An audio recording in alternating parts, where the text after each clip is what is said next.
We know you have a lot on your holiday to-do list. And at the UPS Store, we're here to help. With our pack and ship guarantee, your gifts will arrive intact or you'll be reimbursed. Got holiday cards to print? We're also the premier printing store. We've got everything you need for every way you holiday. Visit the upsstore.com/guarantee for full details. Most locations are independently owned. Product, services, prices, and hours of operation may vary. See Center for details. The UPS Store. Be unstoppable. Come into your local store today. Subtle results, still you, but with fewer lines. Botox Cosmetic, out of botulinum toxin A, is a prescription medicine used to temporarily make moderate to severe frown lines, crow's feet, and forehead lines look better in adults. Effects of Botox Cosmetic may spread hours to weeks after injection, causing serious symptoms. Alert your doctor right away as difficulty swallowing, speaking, breathing, eye problems, or muscle weakness may be a sign of a life-threatening condition. Patients with these conditions before injection are at highest risk. Don't receive Botox Cosmetic if you have a skin infection. Side effects may include allergic reactions, injection site pain, headache, eyebrow and eyelid drooping, and eyelid swelling. Allergic reactions can include rash, welts, asthma symptoms, and dizziness. Tell your doctor about medical history, muscle or nerve conditions including ALS or Lou Gehrig's disease, myasthenia gravis, or Lambert-Eaton syndrome, and medications, including botulinum toxins, as these may increase the risk of serious side effects. For full safety information, visit BotoxCosmetic.com or call 877-351-0300. See for yourself at BotoxCosmetic.com. Trifecta Fitness. We're proud to be Clarksville's new Get Fit headquarters. Trifecta Fitness is a state-of-the-art spin and strength training studio. Our spin studio is truly one of a kind in this area, complete with 20 state-of-the-art live fitness bikes and an incredible sound system. Our strength training is done in small groups of 6 or fewer, and all of our strength and spin classes are scalable for every level of experience. Come see us in the heart of Clarksville, just behind MAPCO at the corner of Old Trenton Road and Wilma Rudolph Boulevard. Call us for more info at 931-542-6265. Or download our Trifecta Fitness app for a full list of upcoming classes.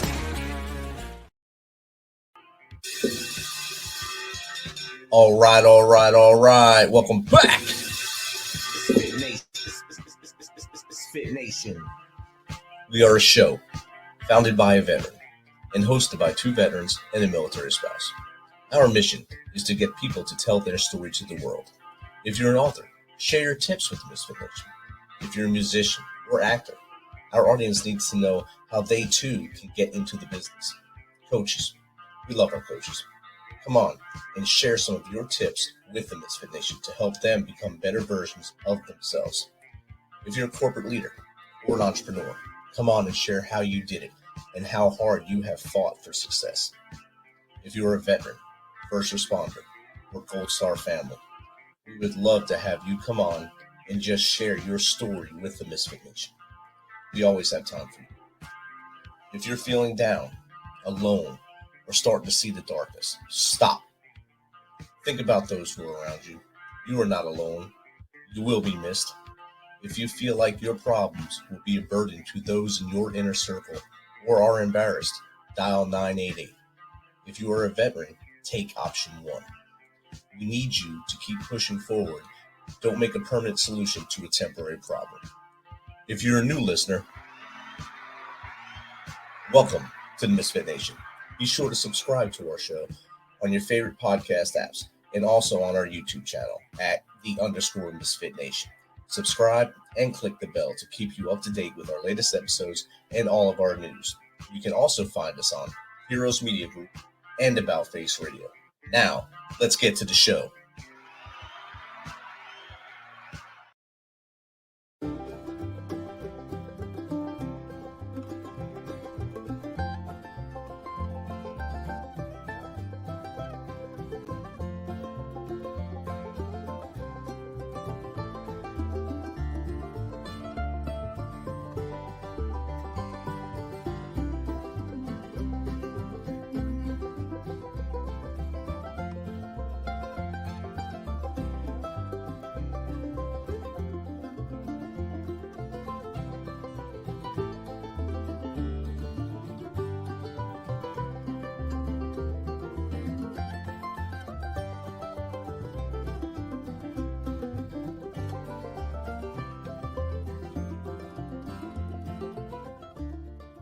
Daughters of Green Mountain Gap weaves a compelling tale of Maggie, Carrie Ann, and Josie May, 3 generations of remarkable North Carolina women living at the turn of the 20th century, shedding light on racism, fear of change, loss of traditions, and the intricate dynamics within a family.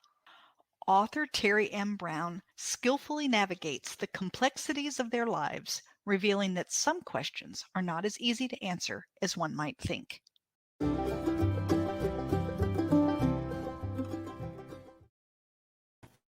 All right. Welcome back to the Misfit Nation. Again, I'm coming to you live from the Pacific Northwest, where the winds are high today. Rain is coming down. Snow's coming in the next couple of days, and you still can't get bags at Walmart.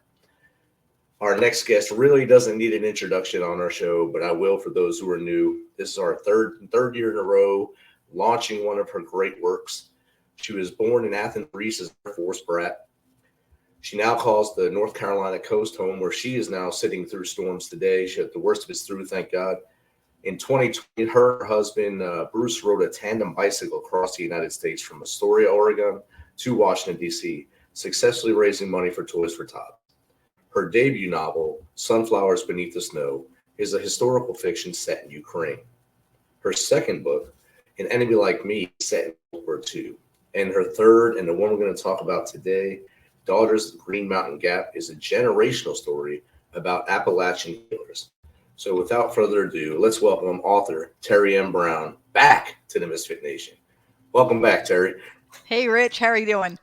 Good. How are you? I mean, we just seen each other about a week and a half ago, but the audience has not seen you in about a year since the last time we were live together when we talked about Enemy Like Me, which is a great novel. And then Thanks. You got every October you write me with a new gift to show me your new work and when it's coming out, and I get all pumped up and excited. This one is Daughters of Green Mountain Gap. So if you don't mind, just tell us a little more about what you've done since the last time you were here and how you came about this idea. So what have I done? Well, I wrote another book. I've actually started writing my next one. I started a podcast, which you know because you were on my podcast, so your episode will be coming out shortly on mine. I'm taking care of my husband. For those who remember, I probably talked about it, that he's ill. He has brain cancer. And so, we're still doing that whole brain cancer journey. And then, where did the book come from? So everyone's going to get a really good laugh out of where this book came from, because it came because I had a wart on my thumb. And I tell people that I can pull a story out of just about anything. But I had this wart on my thumb. I went to my primary care doctor, not for the wart, just for a regular checkup. And while there, I said, "Oh, by the way, I have this wart. Can you get it off for me?" And she said, "No. Oh, you would have to see a specialist." And I thought, "What? It's a wart." Okay, but nope, she was going to send me to a specialist. And so I went to the local CVS and got a little patch, and that was the end of that. Well, a couple weeks later, I'm talking to my brother on the phone, and he and I were complaining about our primary care doctors and how anymore they don't do anything. They pretty much just broker you off to, a specialist. They do very little in the office. And I told him about my wart, and he said to me, "Why didn't you get someone to talk it off?" And I said, "What? What?" And so you have to understand, in my family, I am the gullible one.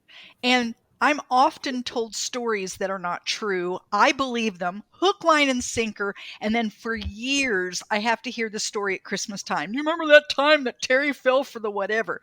So I wasn't falling for it. And I just kind of, whatever. But when we got off the phone, I thought, I've got to know. I've got to know, is this true or not? So I type in "talk off warts" because I'm Google mom, I'm research junkie. There are people who talk off warts.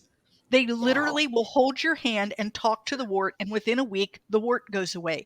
Some people actually will buy your wart. They'll give you a penny, and you give them your wart, and the wart will fall off within a week.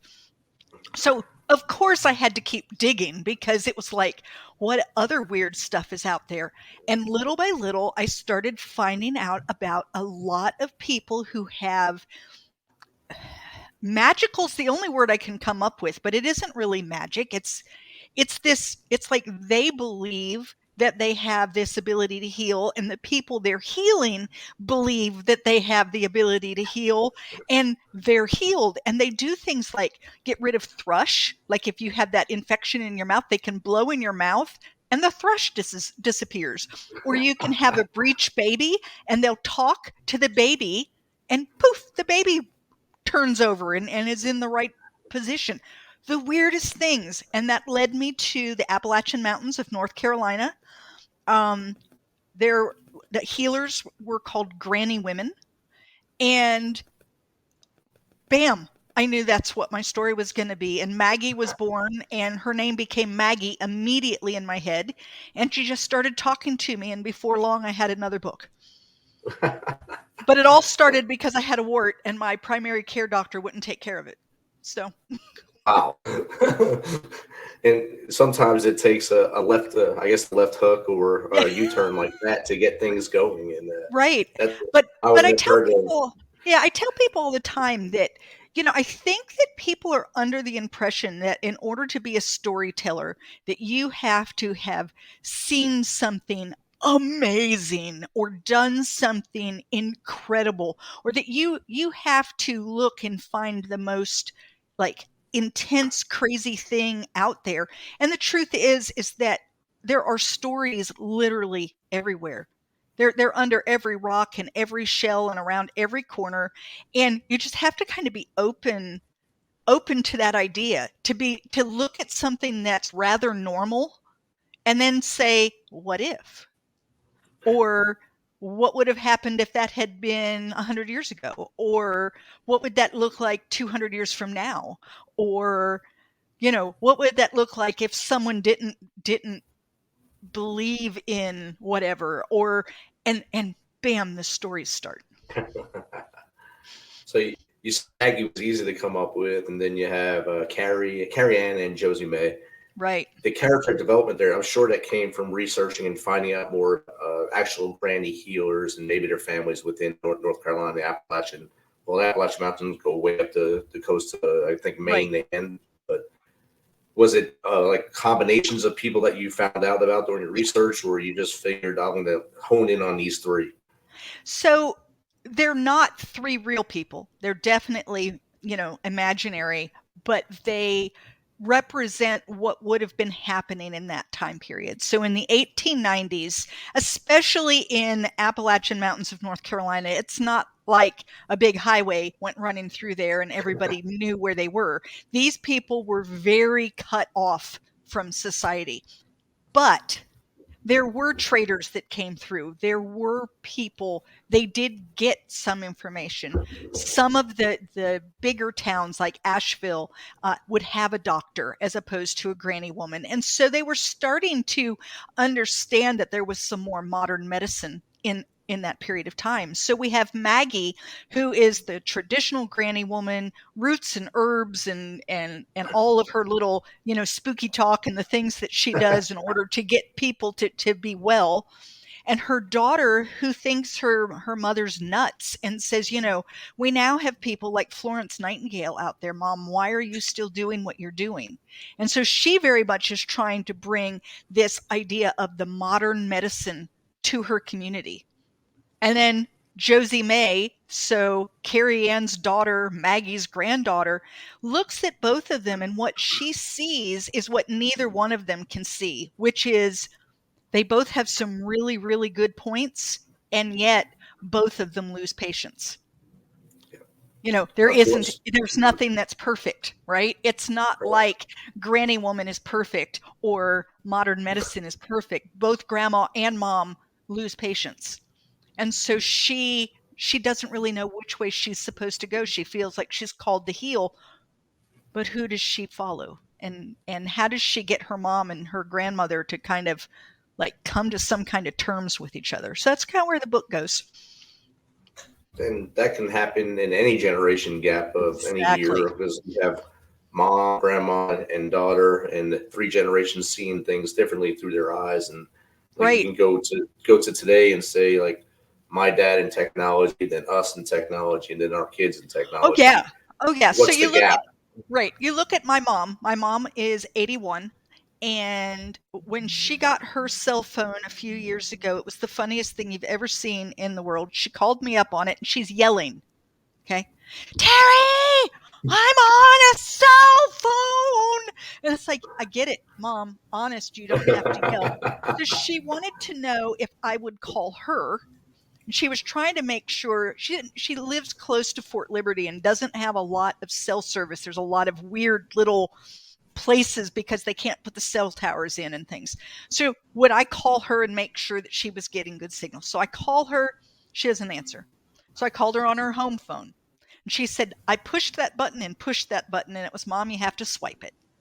You have to swipe. What? Okay, put your finger on it, move it to the side. I'm going to try again. So I try again. Now I can hear her and she can't hear me. And I hear, what? Teri, hello? Hello? So I'm now laughing because I know what's going on. I call her back on the home phone and I said, where was the phone? She said, what do you mean? I said, where did you have the phone? Well, it was in my lap. And I said, is that where you put a phone normally, is in your lap? I said, you couldn't hear me because you didn't have the earpiece to your ear. And she was like, whoa, right? So there's that. Then there's me, and I think I'm doing really, really well. Okay, then you hand it to my teenage grandkids. I don't know anything. It's like the number of times that I've handed my phone to them and said, just fix it. Just fix this. Like, I don't know what. Work right. Yeah, it's not doing. I don't know where. Just fix that. And my little grandchildren who are, I mean, I've got a 2-year-old who can grab my phone from me and swipe and jump into apps and the next thing you know, he's in YouTube. He's found kid stations. It's like, I don't even know how he doesn't read. He just. So yeah, so there is that idea, and that's why I love a good generational story, is because it gives you 3 very different viewpoints, and you don't have to create a reason for them to be different. You know, if you have 3 people the same age, the story has to tell you why they're seeing things so differently. Right. But when there's different age groups, it's apparent why they see things so differently. Yes. Right. My brother chimed in right away when you were talking about the phone and said it sounds like our dad. He's the same way. He's 83, so it's the same age group. And yeah. And we tried to get him a smartphone, or ARP gave him one or something, and he said this isn't going to work. So he's still on a flip phone, and he'll call on it. He doesn't know how to text or anything. He doesn't know how to take pictures with it. It's just a device to talk on. That's it. Well, my mom turns hers off when she's not using it. What good does that do you? I said, have you ever turned off your home phone? Well, no. Okay. Nothing else to say. We got him an iPad so he can talk to it and dictate his life story to it. I went up there and my brother tries to help him. I went up there and it's like just laying in the closet because it was in the way. It was the normal. Okay. My dad had a laptop in the living room, and then the desktop was in the office. And I said something to him. He had something on his email that he wanted to pull up. And I said, well, come on into the office. The screen is bigger. And I'll help you with it. He said, oh, no, you can't get it in there. You can only get my email on the laptop. Said, what? He said, yeah. You can only get it here. We have the one in there. It does whatever it was that it did. And this one is the one. And it just made me laugh because he honestly believed that his email could only be gotten on one device. Outstanding. Yeah. No multi-purpose. No. You know, if you've got this one set up for email, you can't get it anywhere else. So yeah, I don't know. But it is that idea that whatever you've grown up with is what you're used to. I tell people about, like, when I was growing up, my grandparents would talk about the Depression. And I would think, oh my goodness, how many more times do I have to hear about saving the tinfoil and washing, like I thought that we're so past this. Why are we still talking about it? Right. I wasn't a horrible teenager. I just didn't see, like, why are we still talking about this? That's what my grandkids are going to say when I bring up 9/11. Yeah. And I realized that. And that's, like I said, that's why I love a good generational story, because it really allows you to explore a topic from a lot of different angles, just because people have such different life experiences, or relatively no experience yet, and they just see life for what they see it. And it's like, that's old news. Why are we even talking about it? Right. And in the story, Josie May is the one looking at grandma and mom saying, I love grandma. I love her stories of all this stuff. And then there's mom wanting to introduce other stuff I love too. Why become that new person, new idea person in the middle. So, right. And really, isn't that what the younger generations do? Don't they often look and pick? They get to, like, I grew up in a certain way and I had what I had to choose from. And then the younger generation, they can now choose from things from mom's generation and my generation and their own generation. They get that chance to take something that was new to us and change it to fit, their life. The number of times that people have said to me, there's an app for that. And I've thought, I'll bet there is. I mean, I don't think that first. Right. I get out my notebook and I start creating, like a graph, and I'm, making, and people are like, there's an app for that. Yeah, I'm sure there is. Thank you. There are probably 100 apps for that, aren't there? But it's not what comes to my mind first, because I didn't grow up with an app. Right. Right. I grew up with a notebook and right. And so I think it's just interesting how different generations really do view see the very same thing from such a different perspective. Like I said, I like a good generational story. So see, my brother just said the Google finds everything for you now. Yes, that's it. I call it Dr. Google. Dr. Google can find anything for you. Yeah. As I do my research for my doctorate, the first place I go with Google, and then I go to like Google Scholar or to the school library to see if it's real, because sometimes things on Google are not really real good sources. But there's good stories, but not good sources. Right. That's another thing that I had to explain to my mom. She has it now, but for the longest time she'd say, "Oh no, I saw it on the internet." Okay, Mom, I can put anything on the internet today, right now. Like, I can put anything. I could say something about you that is completely untrue, and I could put it on the internet that other people could find. She's like, no, you couldn't. I could right now at this very moment. So can everyone else. Yes. So just because it's on the internet doesn't mean a thing. You have to now, you found it on the internet. Now, can you find other sources that are like real sources, like the kind that you used to have to do term papers over sources? Can you find those? The ones you used to walk up to the library in your town and actually sit down and read and go through the Dewey Decimal System and figure out where a book was and remember the numbers by the time you got to the shelf. And not the little tiny pieces of paper and the little tiny pencils that were always to a nub, and you never had enough lead in them, and you had to hold them just right to scratch your number out on the piece of paper. Yeah. Yes. And then we walked uphill both ways to school in the snow, and 6 miles uphill. Uphill both ways. Yeah. But you lived in the valley. Yeah, but it was uphill both ways. Trust me on this. And Jake, a resident redneck who usually go travel with all the time, I use my phone usually for directions. And I call my phone app Suki from the Fast and Furious, Too Fast, Too Furious, the female driver. And She gets us lost every time. Every single time we put an address in there, she'll either get us lost or put us on the tiniest road in the biggest truck we can possibly have and try to kill us. Yeah. Yeah.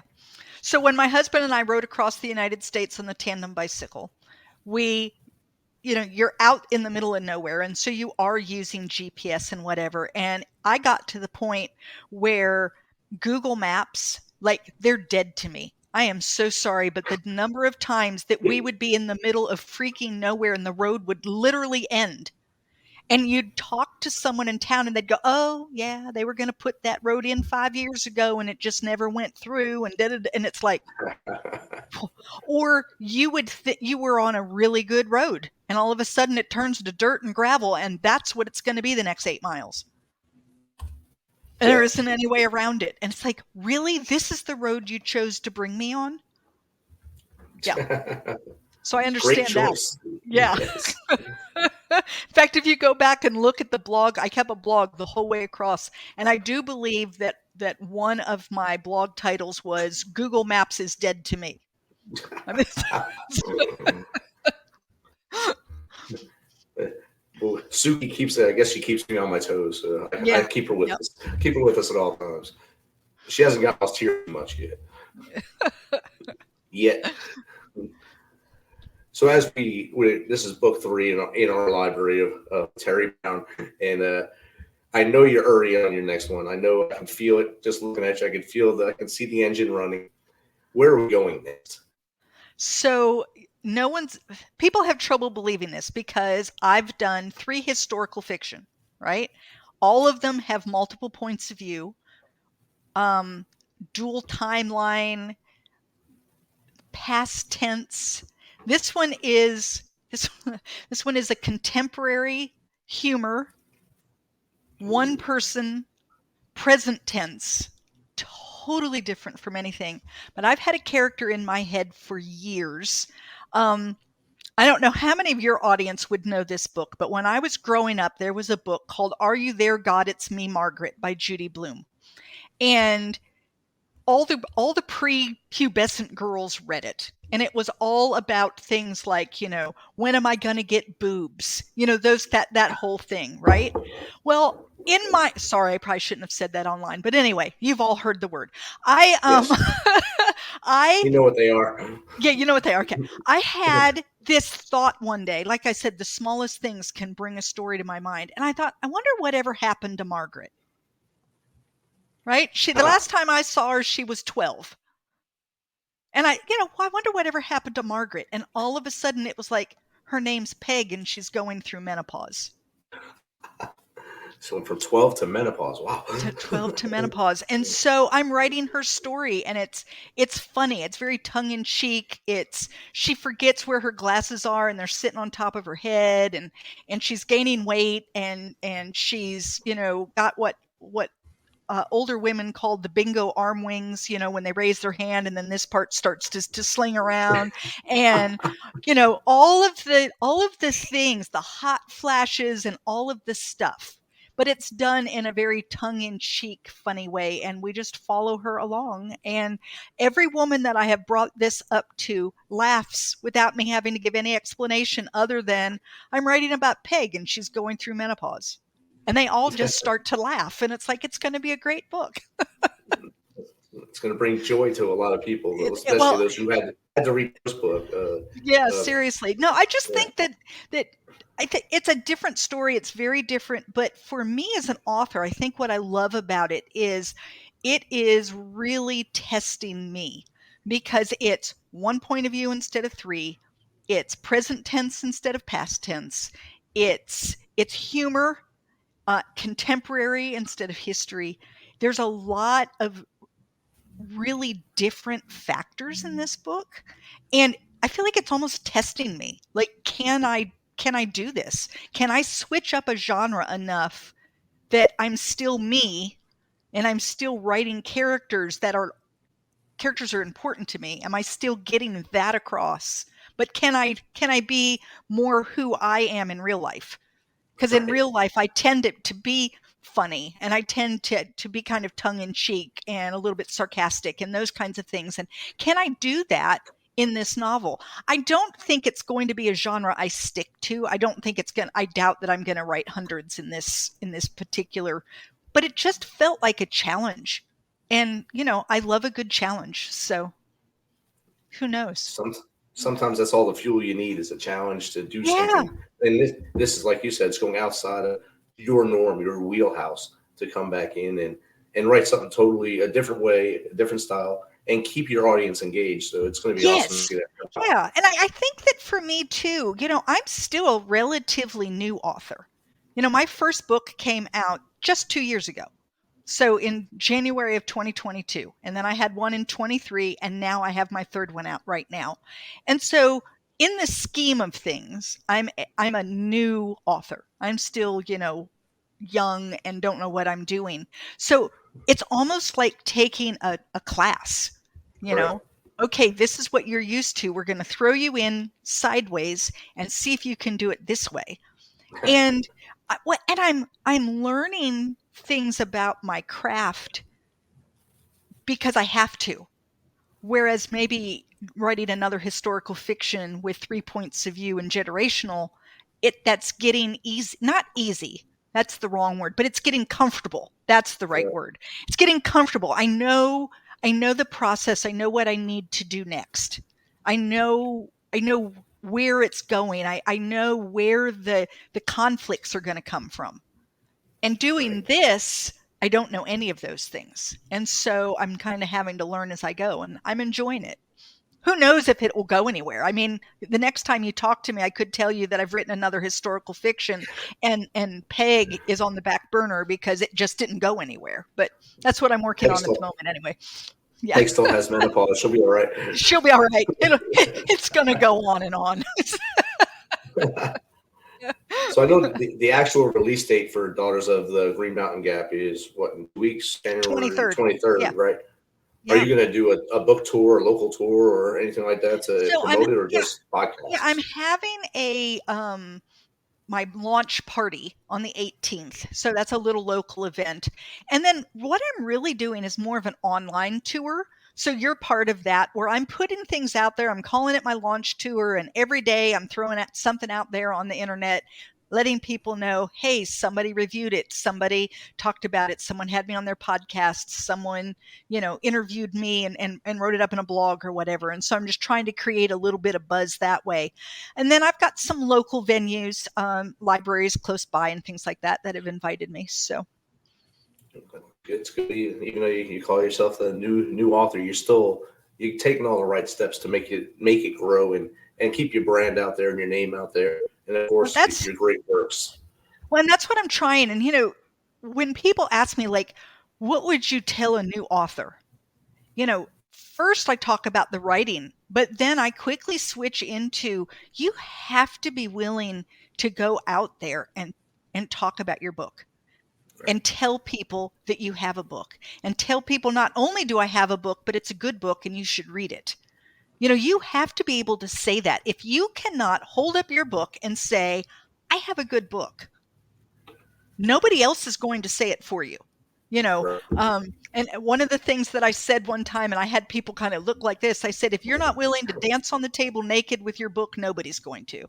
And you just have to have that ability to first of all, believe in yourself, and believe in yourself enough that you will say to other people, I have a book, you should read it. Exactly. You can't be an introvert and have a lot of authors are introverted. They are. But when it comes out, you have to kind of break that barrier and become the, I guess, introverted extrovert at that time. Right. Well, and even if you can't, I'm a people person, so I don't have any problem laughing and joking. Even if that's not your style, you still have to be able to say out loud, I have a book. It's good. You should read it. Whatever style that's in, whether it's big and bold with a neon sign around your head or not, you've got to be able to talk about the fact, because no one's going to find it accidentally. You've got a book on Amazon. How many books are out there on Amazon? Probably millions by now. It's millions, right? And so what is the likelihood that anyone is going to accidentally bump into your book? It's slim and none, I believe. Slim is the and word none, for it. I'm pretty sure, yes. And so, if you're not willing to do things like get on a podcast, have somebody interview you, ask for a review, talk to people who have blogs and say, hey, would you review my book? I'll give you a copy of it if you'll review it. Right. if you're not willing to do those things, yes, you can be an author and yes, you can be published. But when you bring out your next book, you're going to be in the exact same spot. Right. So when I brought out Sunflowers Beneath the Snow, I knew nothing about publishing. I got the book published and I sat in front of the computer and waited for it to sell, was sorely disappointed and realized that I needed a new strategy very quickly. At that time, so 2 years ago, I had nobody on my newsletter list. As of this afternoon, I have almost 1,800 people on my newsletter list. Beautiful. That's a big difference. Yes. Now I need way more than that. My goal is 10,000 or more. I'm not anywhere close to that, but I always say, okay, no, I'm not where I want to be, but let's take a look back just for a quick moment. I don't like to look there too long, but for a quick moment, yeah, you've come away. Now, what are you going to do to keep pushing forward? Right. So, yeah, one of the things that you said you like to do on this show is help people who want to become an author or whatever. It's one of the things you have to do is start now, even before you have a book. Start telling people, I write, I'm an author. Right. You don't have to be published to be an author. Right? So I'm an author. I'm writing. I'm going to have this book. This is what it's going to be about. Would you like to be on my beta reader? I'll give it to you early. And then all you have to do is be willing to give me a real review. I don't mean a fake review. I don't mean just give me 5 stars. I mean, you tell me what you think of the book. That's what you have to do. You just have to put yourself out there. I mean, how did I find you? How did I find you the first time? Well, I forget. I reached out to you. I think that I wrote to you. I saw maybe you had someone else that I had seen or something, and your podcast came up, and I said, and so I wrote to you. I didn't know who you were. I had no idea who you were. Hi, my name's Teri. This is who I am. This is what I've done. Here's a copy of my book. I want to be on your show. And then best 3-year relationship started. Now we're like family. Yeah. Now you're coming for Thanksgiving. No, I'm just. We are. Yes. But I think that's part of it. And the other thing I tell people is don't give up. Because I don't know with you, I don't remember. I'd have to go back and look. But the number of times that I would write to a podcast host and hear nothing. So what did I do? I wrote them again. Right. And what did I do when I didn't hear from them the second time? I wrote to them the third time. And the fourth, and as many times as it took until they either said, go away, we're not interested in you, at which point I took them at their word and left them alone, or they finally said, who is this chick? Why does she keep bothering me? Oh, yeah, I think we would like her on the show. At some point, she's going to be on my show now. Yeah. That way she'll stop writing me. Yeah, seriously. I mean, I think what happens is I know this just from me being busy and doing life. Someone writes to me, and if I have other things that have also come in at the same time, I think I'll get to that. Definitely. And then more stuff comes in and I don't get to it. And it's not that I didn't want to, it just didn't happen. Well, there are people that are a lot busier than me. And they get a lot of emails. If you're a podcast host, you get a lot of emails. People saying that they want to be on your show. You're trying to figure out, are they going to be a match? Will this really work for me? Is it any good? Yada, yada, yada. If you don't know anything about them, they kind of go to the bottom of your list unless they've said something that really sparks. Right. But if you hear from them again and again and again, now the name at least rings a bell and you think, I've heard of her. Right. If nothing else, it's because it's nothing else. It's because I've been in your email inbox, 16 times, but you now know who I am. So it just stays there now. Yeah, it's like, oh yeah, we got to do something. So what is this? David is saying she should come onto his show, the Home Front Sit Rep. He's another veteran who has a great show, Home Front Sit Rep, and He's listening tonight, and he's invited you to his show. I'll send you his email right after this. Fantastic. Absolutely, David. I'll be there. And make sure you load his email up too. He likes that. He likes that? Lots of emails. I'll send him like 2 or 3 a day. That would be good. Good. Okay. Definitely. Ask a lot of questions that he's already answered, but ask them again just to verify. He probably likes that too, best. Right? Yeah. He really enjoyed it. I'll bet. He's laughing right now. So. Or like he gives me three answers, but I only read the first one, so I ask the other 2 again. No way. Right? Yeah. Would that be good? He'd probably like that too, right? He said yes. He's saying yes in the chat right now. Yeah, I'm sure. So see that right now, we just connected you again. So this is awesome. Right. And his network on his show, there's a bunch of other hosts that are on there, and they'll probably reach out to you as well. Yeah. So I mean, it's about networking, and it's about when people ask me like, what's your favorite part about being an author? And everyone expects me to talk about some part of the writing. And don't get me wrong, I love to write. I love getting the stories out of my head, mostly so that they're out of my head, because it's really crowded in there and I get all this stuff going on, and it feels good to get the story like out.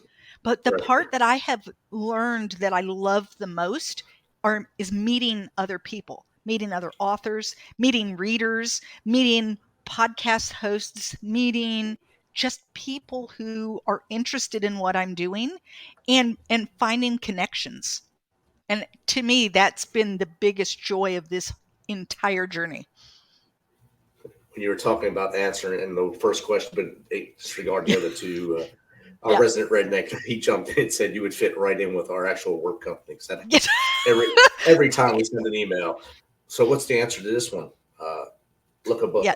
Look above. Yeah. The one look you just above. Look above. Yeah. So the number of times that I've learned which people that I have to like send 3 emails, 1 question per email, because if I ask 3, they only answer the first question and they never answer the other 2. And then I end up having to send another email anyway. So I write an email, and in the subject line is the question. And then I ask the question, and then I send another email, which has the next question in the subject line. And then I ask that question, and then because there's something about people, they have a real hard time with the whole, it's like follow the steps 1, 2, and 3. Can you do it? And David just wrote in there. He said, "Marine it down." So instead of dumb it down, marine it down. So. Oh, you better be careful. My husband's a former Marine. He isn't gonna like that. So's he. So's David. Oh, is he? Okay. Yes. All righty. I wrote back to him, crayons for all. So that's good. Crayons for all. Yeah. Yeah. Make Terry, it simple. where's the best place for other people to get in contact with you other than in my chat to get you on their show and maybe learn more from? The easiest place would be my website. So it's my name, Teri M Brown. That's Terry with 1 R. When you go there, I have a chat page, so like a contact page, so you can reach me that way. I have a newsletter that you can sign up for, and then I have all those nice little social media buttons so that you can just push. So if you're an Instagram fan, I'm there and you can find me. Facebook, LinkedIn, Twitter, TikTok, you name it. I'm on it. I don't know what I'm doing on most of them, but I'm there. So, you can find me if nothing else.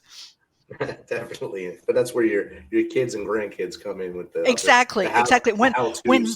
When my daughter heard that I was on TikTok, she just went, "Mom." Whoa. And it was like, no. I'm not like doing the challenges and stuff. I'm putting book stuff out there. It's really very tame. There's a lot of other things you can do on TikTok. Yeah, it's like, trust me, I'm not. No, I'm not doing that thing where they're like bending and their legs are coming over their head. It's just not. It's never going to happen. Terry, this has been great catching up with you tonight, and I can't wait to see the success of this book. And I know I'm going to hear from you throughout the year, but definitely in October, I'll hear from you from either about menopause or that went on the shelf to another book that's going to be awesome. You never know. I could have 2 by then. I mean, you just don't know what might go on with me. You said you got to get out of your head, so there might be 2 rattling in there right now. You might 2 rattling. They're always rattling around. You'll give us a twofer, and everyone will be all shocked. So it'd be great. Yep. All right. Thank you so much. Thank you. You have a great day. All right.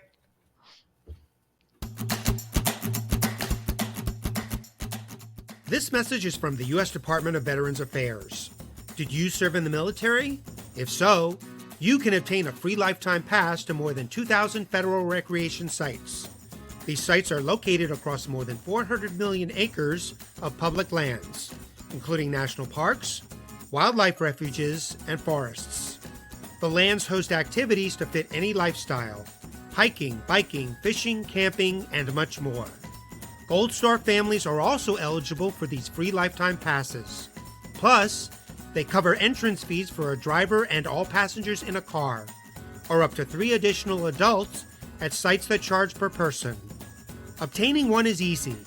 Just go to the National Park Service website, nps.gov, or the National Park Service app.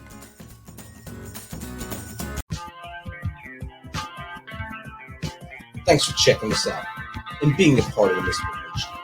Don't forget to visit our website at themisfitnation.com. That's themisfitnation.com. Check out all of our past episodes and get some of that great Misfit Nation gear. As always, be humble, stay hungry, and keep hustling, because we are Misfit Nation.